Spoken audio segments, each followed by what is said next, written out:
chapitre 5, verset 1 au verset 10. Nous voulons partager cet après-midi. Je vais continuer sur ce que Pasteur Mandé a prêché vendredi quand nous étions ici. Elle a parlé de bâtir sur des fondements solides. Alléluia. Amen.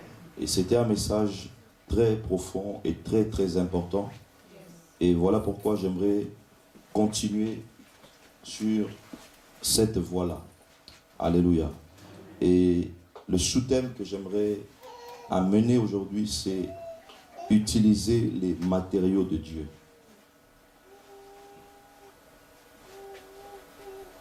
Je vous rassure tout de suite, je ne parlerai pas des finances, je ne parlerai pas des offrandes.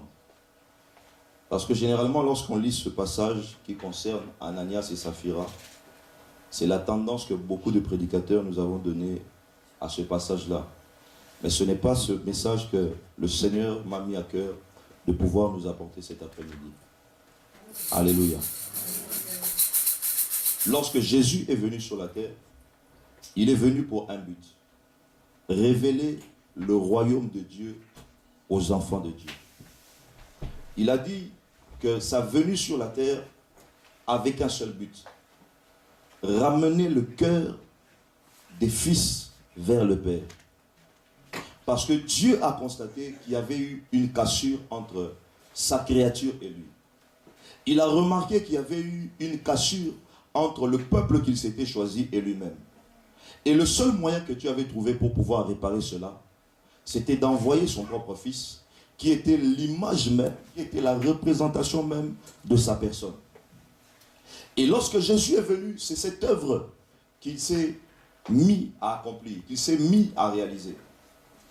Et il est mort à la croix, il est ressuscité, et il a dit à ses disciples, allez par tout le monde annoncer la bonne nouvelle.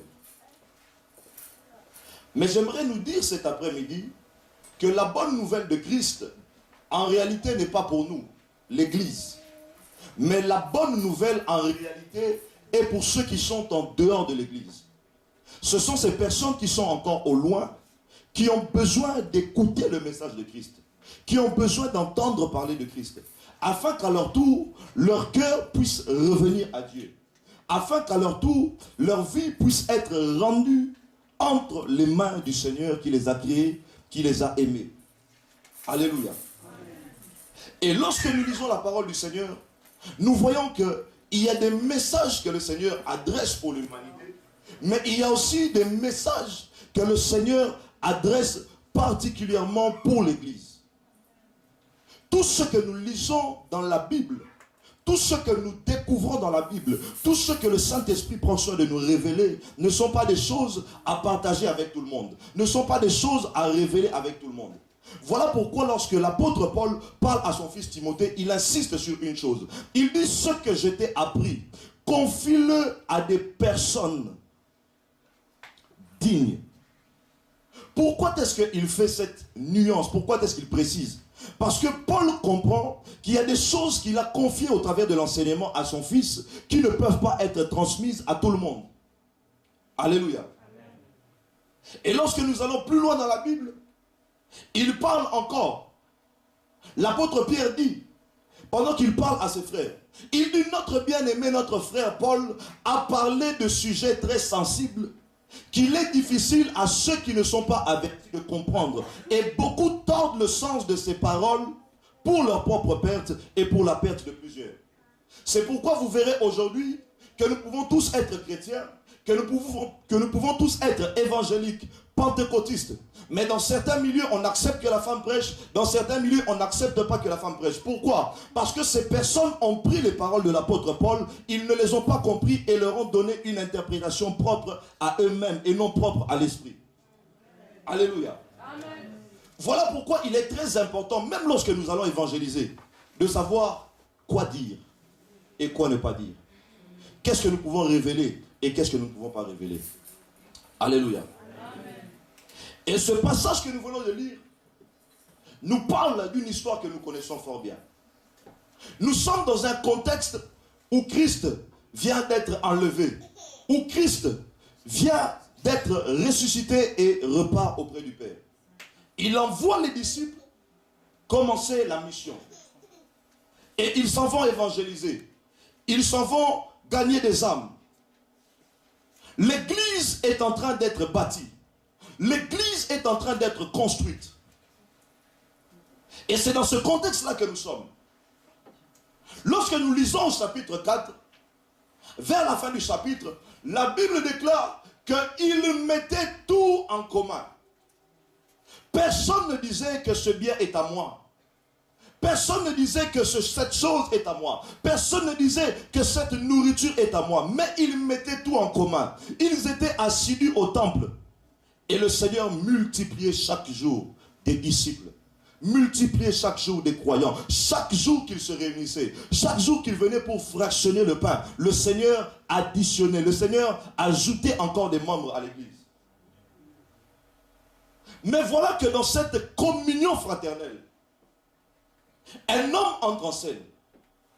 La Bible dit qu'il possédait une propriété. Et lui et sa femme ont vendu cette maison. Ils ont vendu cette propriété. Mais là où les autres avaient résolu, là où tous s'étaient entendus que ce que nous vendons, nous le mettons en communauté, Ananias et sa femme Saphira se sont dit non. Nous avons aussi nos projets. Nous avons aussi nos besoins. Nous avons aussi nos occupations. Nous avons aussi nos propres demandes. On ne va pas tout donner. On va donner une partie et on va garder une partie. Ils se sont entendus, hommes et femmes. Et ils se sont présentés devant l'apôtre. La Bible dit que lorsque les gens vendaient leur propriété, tout ce qu'ils gagnaient, ils le déposaient au pied des apôtres. Et lorsque Ananias arrive devant l'apôtre Pierre, c'est ce qu'il fait. Il dépose son argent au pied de l'apôtre. Donc indirectement, c'était une manière pour lui de dire à l'apôtre, voici tout ce que j'ai eu. Alors qu'il savait bien au fond de lui que ce n'était pas tout qu'il venait donner. Ce n'est pas tout ce qu'il venait présenter. Et lorsque l'apôtre reçoit cela, l'Esprit lui ouvre les yeux. Il pose la question à Ananias. Est-ce là tout le prix de ce que tu as vendu?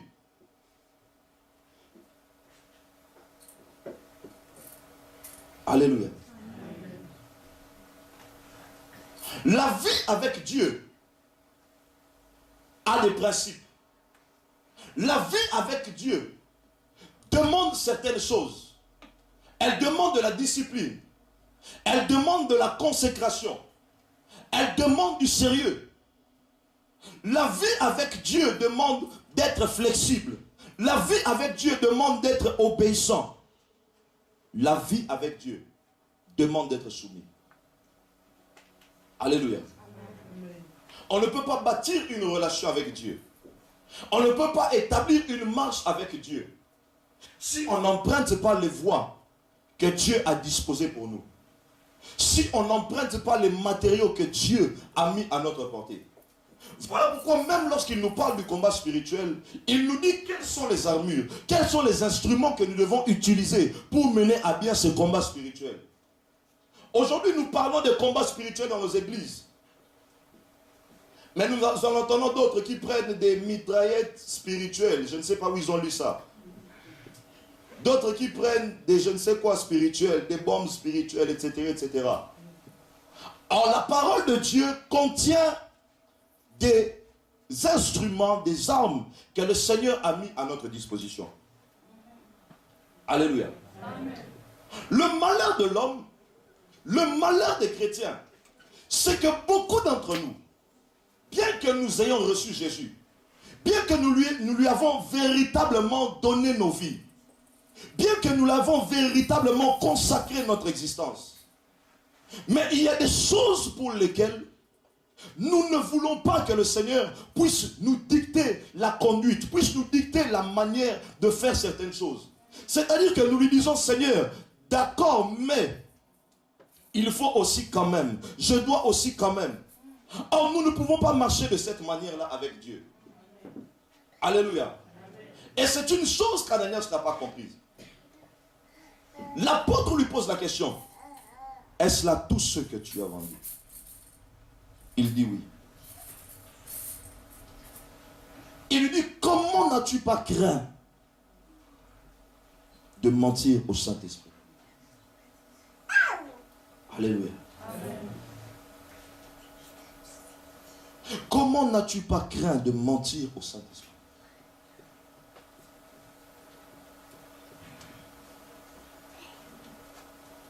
Le Seigneur a dit, je vous enverrai le consolateur que le monde ne connaît pas. En d'autres termes, partout dans la Bible, on parle du Saint-Esprit.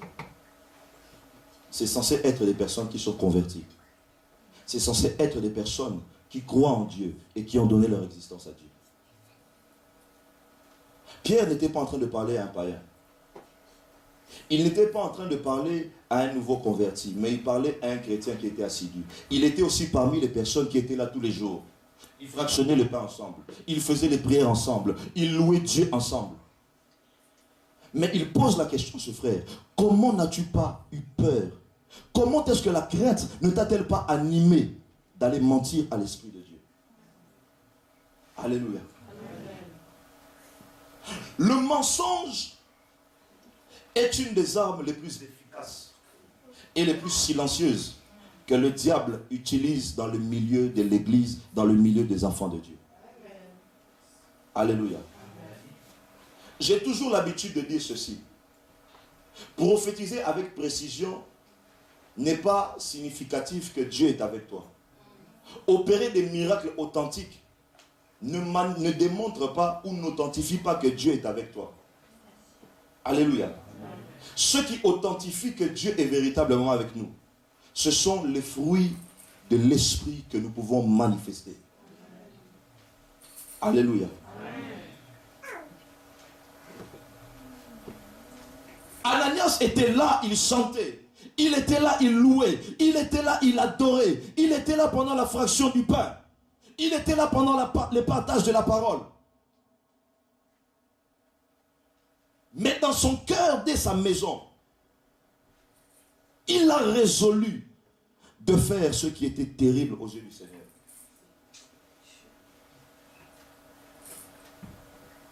Bien-aimé, j'aimerais dire à toi qui es là ce matin, cet après-midi,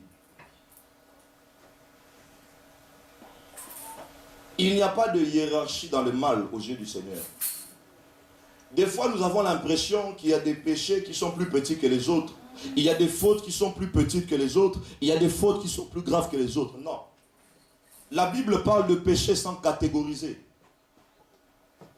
Alléluia. Un péché reste un péché. Et tous, autant qu'ils peuvent être, mettent une barrière entre nous et le Seigneur.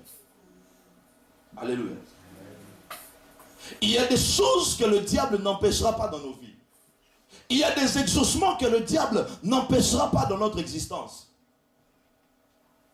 Église, retenez ceci. Le but du diable n'est pas de nous empêcher d'être bénis. Le but du diable n'est pas de nous empêcher d'être féconds. Le but du diable n'est pas de nous empêcher de devenir riches. Le but du diable n'est pas de nous empêcher de prophétiser, d'opérer des miracles. Le but du diable n'est pas non plus de nous empêcher d'évangéliser, de répandre la parole de Dieu. Mais le but du diable, c'est de nous empêcher au dernier jour de pouvoir hériter le salut. Le but du diable, c'est de pouvoir nous empêcher au dernier jour, lorsque Christ viendra prendre ceux qui sont à lui, d'être enlevés avec lui. Alléluia. Beaucoup d'entre nous avons conditionné les attaques du diable ou les œuvres du diable seulement dans ce que nous pouvons voir matériellement, dans ce que nous pouvons manquer physiquement. Ce n'est rien par rapport à ce que Dieu a réservé pour nous. Alléluia. Lorsque la Bible dit ne donnez pas accès au diable, cette parole ne s'applique pas à toute la création. Cette parole ne s'applique pas à toute l'humanité. Mais c'est à l'église que nous sommes encore en train de parler. Alléluia.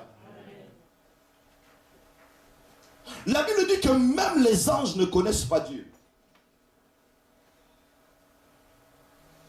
Comment vous pouvez imaginer ça? Eux qui le servent nuit et jour. Nous, il y a des fois, on m'épose. Mais eux, nuit et jour, ils le servent. Mais la Bible dit que les anges ne connaissent pas Dieu. Mais c'est lorsqu'ils nous regardent, nous, lorsqu'ils voient notre relation avec Dieu, c'est au travers de nous que les anges apprennent à connaître Dieu. Alléluia. C'est pareil aussi avec le monde. Nous connaissons le diable parce que nous connaissons Dieu. Et Dieu nous révèle qui est le diable. Mais le monde, pour eux, pour certains, Satan peut aussi être Dieu. Pour certains, Satan peut aussi être roi. Parce qu'il fait aussi des choses. Parce qu'il accomplit aussi des choses. Or, Satan sait que dans l'église, s'il vient dans une certaine apparence, on va les démasquer et on va les résister. Mais il est venu dans une forme, dans une manière que très peu d'entre nous soupçonnent. Pendant que je suis en train de parler, j'aimerais demander à une personne de réfléchir depuis son réveil ce matin. Que ce soit dans ta pensée, que ce soit dans ton cœur, que ce soit dans ta bouche. N'y a-t-il pas eu une forme de mensonge qui a émané de ton esprit? N'y a-t-il pas eu une forme de mensonge qui a été préméditée et qui est sortie de ta bouche? Alléluia. Ananias, je suis sûr, pendant qu'il parlait à sa femme, il se disait l'un l'autre.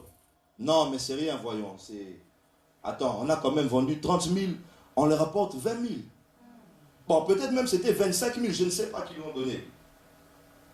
Peut-être que c'est une petite partie qu'ils ont donnée.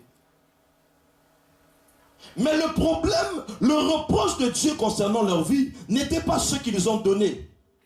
Mais c'était l'acte qu'ils ont posé de pouvoir mentir. Alléluia. Bien-aimés, combien d'entre nous bâtissons nos vies sur le mensonge, sur des apparences? Combien d'entre nous bâtissons des relations?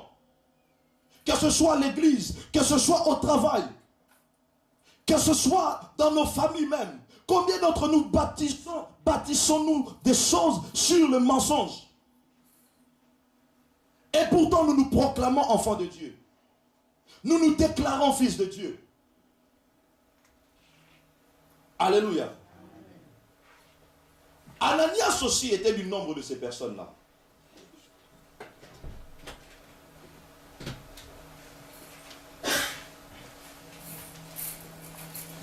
Lorsque nous lisons dans le livre de Jean chapitre 8, à partir du verset 42, Jésus, pendant qu'il parle aux gens, il leur dit une chose. Il leur dit, vous ne pouvez pas écouter ma parole parce que vous n'aimez pas ma parole. Alors là, Jésus ne parle pas de lui en tant qu'homme, mais il parle de lui-même en tant que vérité. Il a dit, je suis le chemin, la vérité et la vie. Vous n'aimez pas mes paroles parce que je dis la vérité.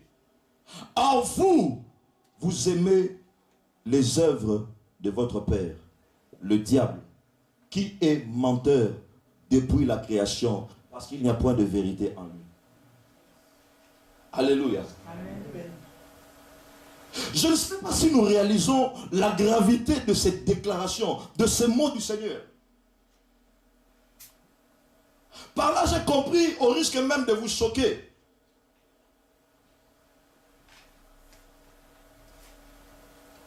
un impudique est moins grave aux yeux du Seigneur qu'un menteur. Un voleur est moins grave aux yeux du Seigneur qu'un menteur. Je ne dis pas que son péché est plus petit, mais je dis que sa nature est moins grave. Parce que la Bible n'a jamais dit qu'un impudique était du diable. La Bible n'a jamais dit qu'un voleur était du diable. La Bible n'a jamais dit même qu'une prostituée était du diable. Mais la Bible ici, et le Seigneur lui-même dit que celui qui a le mensonge dans sa bouche, dans sa vie, a pour père non pas Dieu, mais le diable lui-même en personne. Alléluia. Alors voyons nos vies, comment est-ce que nous la menons. Voyons nos vies, comment est-ce qu'elles évoluent. Beaucoup d'enfants de Dieu aujourd'hui, beaucoup de serviteurs de Dieu aujourd'hui peuvent être dérangés lorsqu'ils parlent en mal de quelqu'un. Ils peuvent être dérangés lorsqu'ils volent la dîme. Ils peuvent être dérangés lorsqu'ils manquent au culte. Mais ils ne sont pas dérangés lorsqu'ils mentent. Alléluia. Ils ont tellement banalisé le mensonge. Ils ont tellement réduit le mensonge à rien. Or, le diable, c'est une chose. Dieu peut te donner l'onction. Dieu peut te donner les finances. Dieu peut te donner la fécondité. Dieu peut te donner le mariage. Dieu peut te donner tout ce que tu demandes. Mais aussi longtemps que le mensonge demeure en toi, Satan sait qu'il lui suffira simplement d'activer un bouton pour que tout puisse être perdu et pour que tu puisses te retrouver au niveau zéro. Alléluia.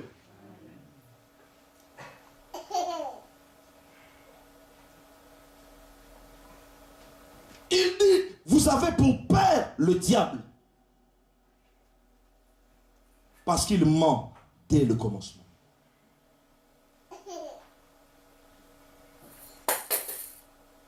Église, il est temps que nous puissions nous remettre en question, que nous puissions revoir notre manière de fonctionner, de marcher avec Dieu. Le mensonge se traduit sur plusieurs formes.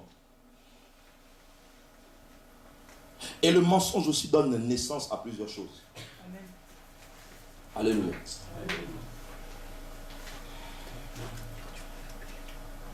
C'est par le mensonge que l'hypocrisie vient.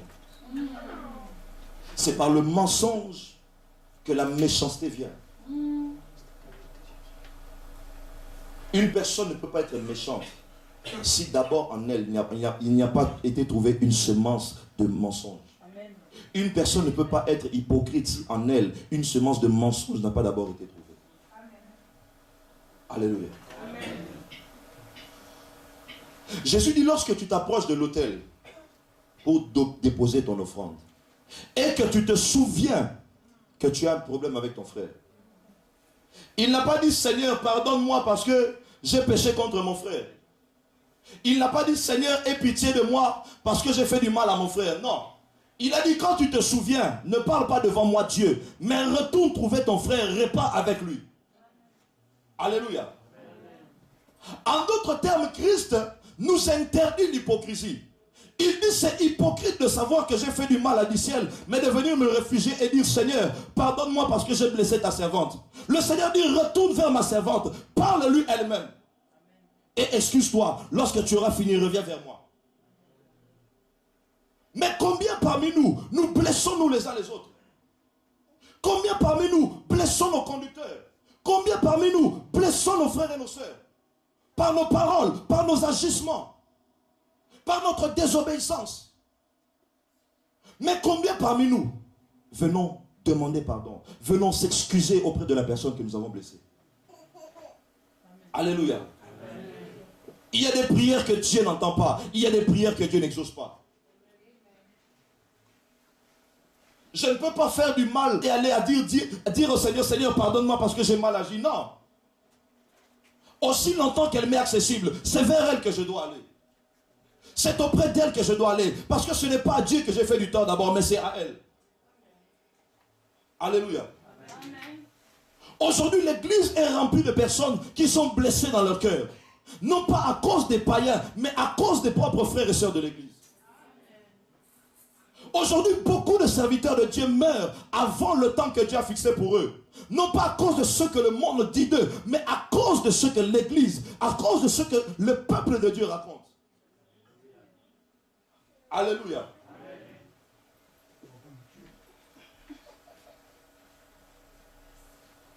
Aujourd'hui, si une personne venait à manquer de respect à mon épouse, est-ce que vous pensez que je serai en bon terme avec elle? Amen.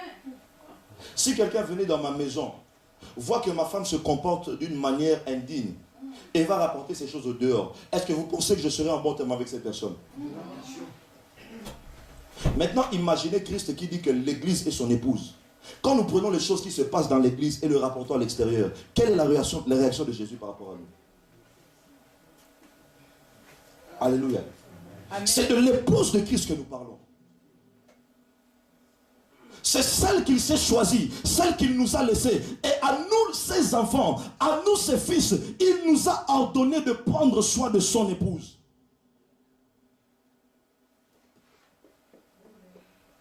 Alléluia.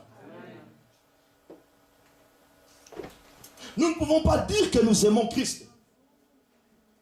Nous ne pouvons pas dire que nous sommes prêts à tout pour Christ si nous ne sommes pas prêts à faire la même chose pour son épouse. Alléluia.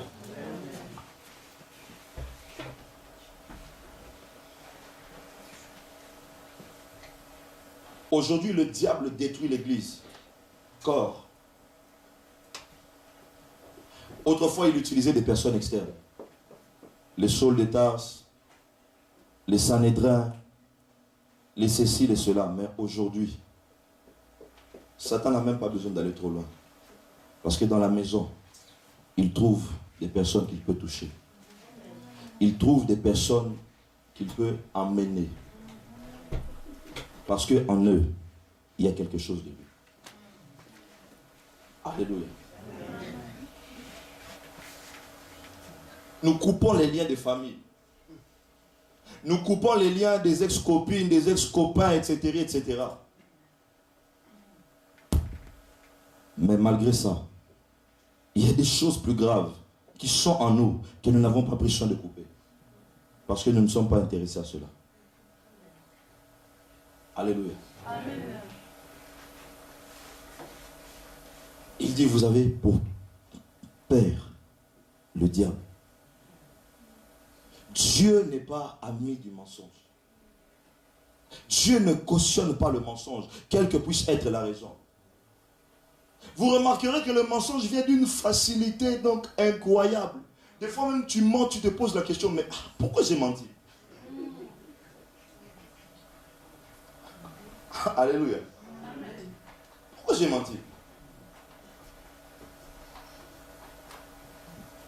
Je suis là chez moi à la maison. Personne ne paie le loyer pour moi. Personne ne me nourrit. Mais évangéliste m'appelle et me dit, apôtre, il est 10h du matin. Apôtre, j'étais réveillé. Elle m'a effectivement réveillé. Non, j'étais déjà réveillé depuis longtemps. Donc un mensonge à l'occasion de rien. Un mensonge sans sens. Un mensonge sans but, sans gain. Alléluia.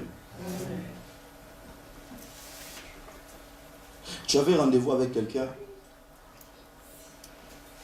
Tu es en retard. La personne aussi, elle te connaît tellement, elle sait que tu allais être en retard. Elle s'est mise en route pour venir te chercher. Elle te pose la question, bon, tu es déjà sorti de chez toi, je vais venir te chercher. Je suis là dans 5 minutes. Non, mais pourquoi tu as fait ça? J'étais déjà loin. Un mensonge à l'occasion de rien. Mais c'est là notre habitude. C'est là ce que nous cultivons chaque jour. C'est là ce que nous cultivons au quotidien. Et au lieu d'arrêter cela à nous, nous le transmettons jusqu'à nos enfants. Alléluia.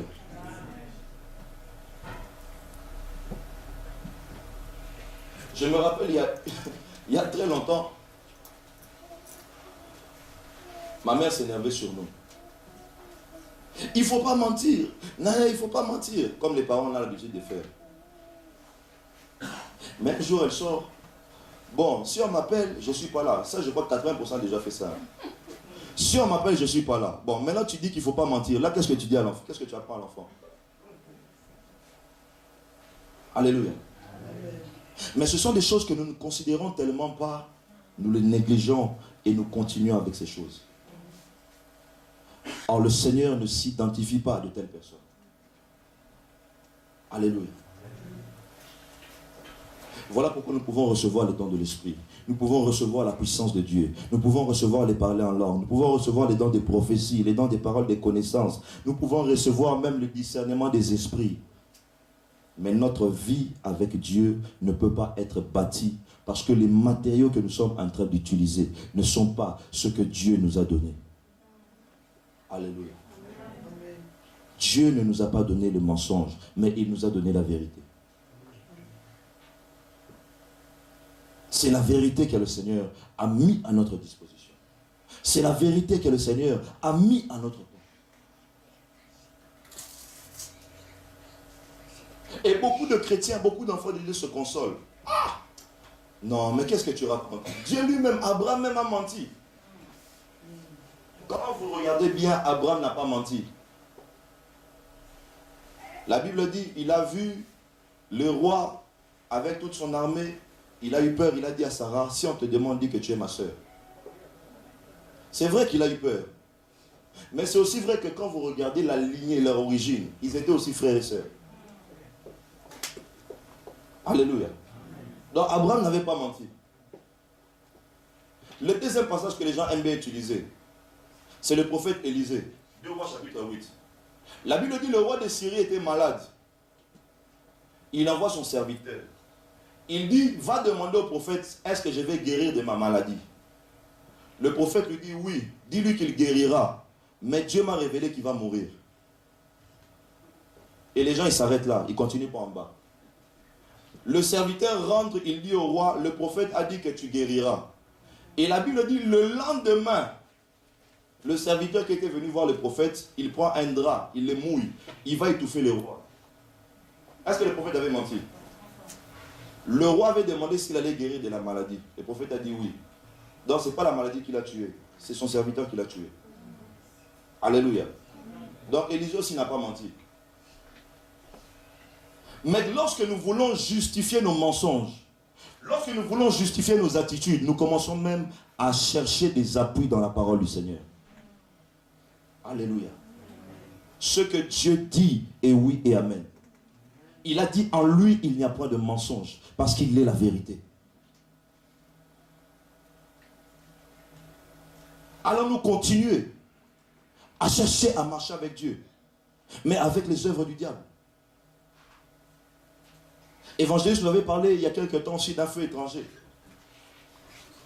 C'est la même chose. Nous venons construire la maison de Dieu, mais avec quelque chose que Dieu ne nous a pas donné. Avec quelque chose qui n'est pas venu de Dieu. Dieu ne rejettera cela. Et Dieu continuera à détruire cette œuvre. Parce que ce n'est pas lui qui a initié ça, ce n'est pas lui qui a inspiré ça. Alléluia.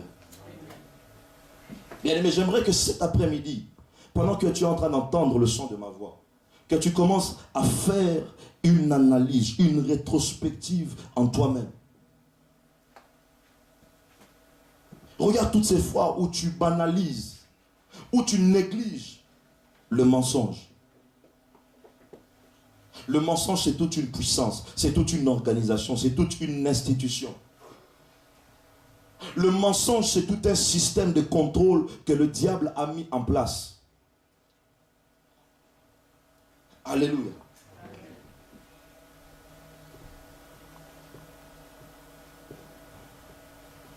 Les gens disent, tu ne peux pas avoir l'Esprit de Dieu et mentir. Moi, je suis contre ça. Tu peux avoir l'Esprit de Dieu et mentir. Alléluia. Tu peux l'avoir.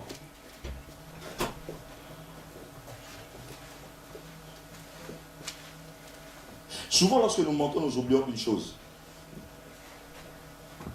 Ananias et Saphira savaient qu'en termes physiques, ils n'étaient que eux deux. C'est la même chose. Quand nous sommes dans nos maisons, quand nous nous retrouvons seuls, nous préparons nos mensonges. Ah non, lui, si je vais avec lui comme ça va être compliqué. Alléluia. Il y a des mensonges même qu'on a changé de nom. Vous connaissez ces mensonges-là? Ceux qu'on appelle sagesse. Ça, c'est pour adoucir et nous consoler nous-mêmes. Alléluia. Tu es là, tu prépares ton mensonge. Parce qu'il n'y a personne avec toi. Mais nous oublions tous tels que nous sommes là, que pendant que nous sommes en train de préparer notre mensonge, le Saint-Esprit est témoin et il est présent. Alléluia. Amen. Dans nos adorations, nous proclamons que Dieu est partout. Dans nos louanges, nous proclamons que Dieu est partout et qu'il voit tout. Mais lorsque Satan nous pousse à mentir, il nous enlève cette croyance-là. Nous oublions que le Saint-Esprit voit, sait tout, et qu'il est présent à chaque instant, à chaque moment. Alléluia.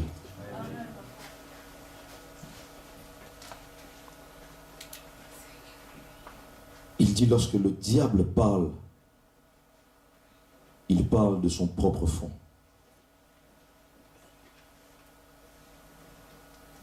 Christ est mort pour nous à la croix. Il est mort pour nous affranchir, il est mort pour nous libérer. Christ n'est pas d'abord mort pour nous donner la vie éternelle. Non, il n'est pas d'abord mort pour ça. Il n'est pas d'abord mort pour nous donner tout ce que nous avons besoin. Jésus n'est pas d'abord mort pour que nous puissions avoir une bonne vie. Mais Jésus est d'abord mort pour restaurer notre relation avec le Père. Pour nous donner une identité nouvelle, une nature nouvelle. La nature des fils de Dieu. Or, celui qui a la nature de Dieu ne peut avoir en lui quelque chose qui appartient au diable. Celui qui a la nature de Dieu ne peut pas avoir en lui la méchanceté. Celui qui a la nature de Dieu ne peut pas avoir en lui l'hypocrisie. C'est par le mensonge que nous détruisons le témoignage des autres. C'est par le mensonge que nous racontons des choses qui ne sont pas vraies, surtout concernant les serviteurs de Dieu. C'est par le mensonge que nous racontons des choses qui ne sont pas vraies, concernant tel conducteur, concernant tel frère, concernant telle sœur. Alléluia.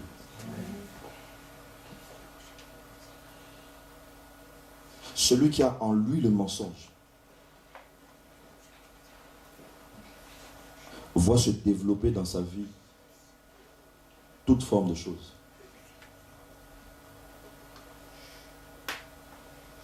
Celui qui a en lui le mensonge ne ment pas seulement en parole, mais il ment même dans ses œuvres, même dans sa manière de donner à Dieu.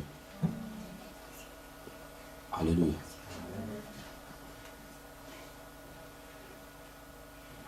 Il y a quelque chose que nous ne comprenons pas. Pourquoi est-ce que nous donnons à Dieu? L'offrande qu'on amène à Dieu, comment ça s'appelle? Non, terme général que nous tous nous connaissons. Action des grâces. Qu'est-ce que ça veut dire? Remercier Dieu. Pourquoi? De ce qu'il nous a donné. Bon. Maintenant, quelqu'un qui est reconnaissant à Dieu parce que Dieu lui avait donné 100 euros. Il vient, il donne 15 euros ou 5 euros. Mais lorsque cette même personne-là, Dieu lui donne 500 euros et qu'elle vient toujours donner à Dieu 5 euros ou 10 euros, est-ce que cette attitude-là, c'est une attitude vraie ou c'est un mensonge? Parce que vous venez de dire vous-même que l'action de grâce est un signe de reconnaissance parce que je reconnais que c'est ce que Dieu m'a donné. Mais comment est-ce que lorsque Dieu augmente de niveau avec toi, je ne suis pas dans la dîme, je précise bien. Lorsque Dieu augmente de niveau avec toi, notre niveau aussi de don vis-à-vis de Dieu ne peut-il pas augmenter? Nous ne sommes pas sincères non plus devant Dieu lorsque nous venons lui donner. Alléluia. Amen. Même dans notre manière et dans notre heure d'arriver à l'église, nous ne sommes pas vrais avec Dieu. Les cultes, ce n'est pas comme si ça change chaque semaine. L'heure de début. Nous connaissons l'heure de début. Mais chaque semaine, lorsque nous arrivons à l'heure, nous avons les mêmes justificatifs. Le bus était en retard. Ma voiture avait fait ceci. Mes vêtements avaient fait ceci. Mais nous savons fort bien que le culte commence à telle heure. Pourquoi est-ce que je ne peux pas me disposer, m'arranger, s'il me faut même arriver 1 heure plus tôt? Non. Au lieu de penser comme ça, nous préférons arriver en retard et demander pardon à Dieu parce que nous sommes arrivés en retard. Alors que nous sommes conscients que nous avons le pouvoir et la possibilité de changer ce retard-là. Nous mentons aussi dans notre confession. Alléluia. Je savais que je n'aurais pas beaucoup d'amen aujourd'hui. Ce n'était pas grave. Le Seigneur m'avait préparé déjà. Alléluia. Mais l'essentiel, c'est que ces paroles puissent trouver un point et un terrain, un espace dans nos cœurs. Je ne dis pas dans vos cœurs, mais je dis dans nos cœurs, afin que chacun d'entre nous puisse véritablement changer. Amen. Alléluia.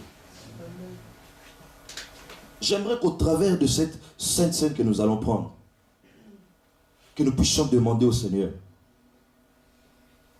que ce mensonge-là qui demeure en nous, que ce mensonge-là qui habite en nous, que le Seigneur nous aide à pouvoir nous en débarrasser.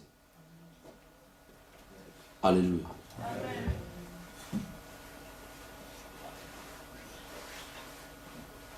Il y a des fois aussi, évangéliste, elle ment. Je sais qu'elle a menti. Mais comme elle est évangéliste, elle est ministre de Dieu. Je dis à maman Louise, non. Elle avait dit, oui, non, si. J'étais moi-même témoin, c'est vrai. Et pourtant, je sais que c'est faux. Donc, je m'additionne à son mensonge, donc moi aussi, je mens. Et je pense que je fais ça parce que pour la couvrir. Mais en réalité, je ne l'aide pas. Alléluia. Non seulement je la conforte dans son péché, mais en plus, moi aussi, je participe à son péché. Donc, Dieu ne compte pas son péché seulement pour elle, mais elle lui compte aussi mon péché, parce qu'elle m'a fait pécher. Alléluia. La Bible dit, exhortez-vous les uns les autres. Parce que Dieu a mis en chacun des capacités. Dieu sait que nous ne savons pas tout, que nous ne pouvons pas tout, et que l'autre est là pour pouvoir ajouter ce qui manque en toi. Alléluia. Mais c'est lorsque nous ne comprenons pas ces choses que nos relations deviennent difficiles et que notre marche avec Dieu devient compliquée.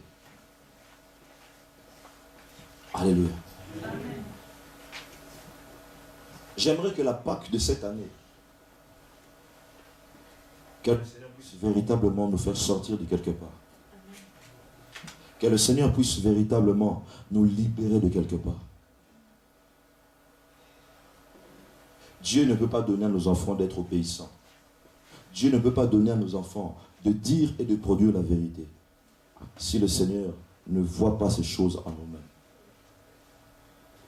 On ne peut pas demander à Dieu de faire quelque chose que nous-mêmes nous ne faisons pas. C'est comme Paul dit toujours. Tu es ministre de Dieu, tu commences une œuvre. Tu demandes à tes fidèles d'honorer leur dîme alors que toi tu ne l'as jamais fait. Dieu ne le fera pas. Alléluia. Les hommes ont dit, la charité bien ordonnée commence par soi-même. Voilà pourquoi Josué il a dit, moi et ma maison, nous servirons l'Éternel. Alors ceux qui ont étudié, vous êtes nombreux ici. En français correct, c'est une faute grammaticale. On finit toujours par moi, on commence jamais par moi. Il aurait pu dire en français, ma maison et moi, nous servirons l'Éternel. Mais lui, il a dit, moi et ma maison. Parce qu'il a compris que ça doit commencer par lui-même. Alléluia. Hallelujah.